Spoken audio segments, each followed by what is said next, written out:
James 1:14 through 15. But each person is tempted when he is lured and enticed by his own desire. Then desire, when it has conceived, gives birth to sin, and sin, when it is fully grown, brings forth death. Chapter 13, Satan's first temptation. It didn't take long for Satan to tell his lies about God to Adam and Eve. He knew God had told them not to eat from the tree of the knowledge of good and evil. Entering a serpent, an animal the Bible calls the trickiest beast of all, he headed for the forbidden tree. When Adam and Eve were nearby, the serpent called out to Eve. He tempted her by twisting God's words, trying to make her think that God was selfish and didn't want Adam and Eve to be like him. He told her that if she ate the fruit, she could become like God, knowing good and evil. Like most of Satan's temptations, his words contained a little bit of truth.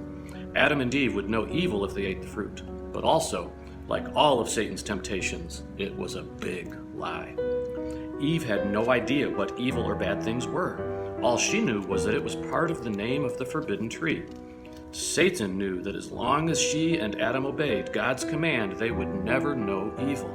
But he also knew that with just one taste of the fruit of the forbidden tree, all of that would change. For then the woman wouldn't just know evil, she would become evil, an enemy of God. While the serpent watched from his perch in the tree, the woman thought about his words. Your eyes will be opened. You can be like God.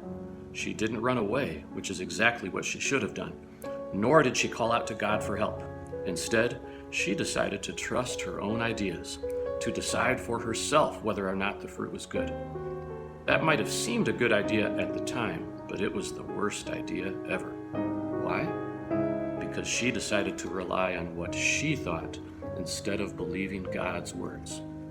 The fruit looked tasty to her, and the longer she looked at it, the better it looked.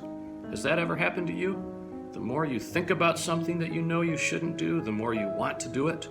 The serpent waited patiently as the woman slowly reached her hand to touch the fruit. When nothing happened, she tightened her grip and pulled it toward her. The stem snapped, and the leaves of the branch fluttered back into place. Slowly, she put the fruit to her lips and, disobeying the Lord's command, took a bite. Adam, standing nearby, said nothing. Matthew 26:41. Watch and pray that you may not enter into temptation. The spirit in need is willing, but the flesh is weak.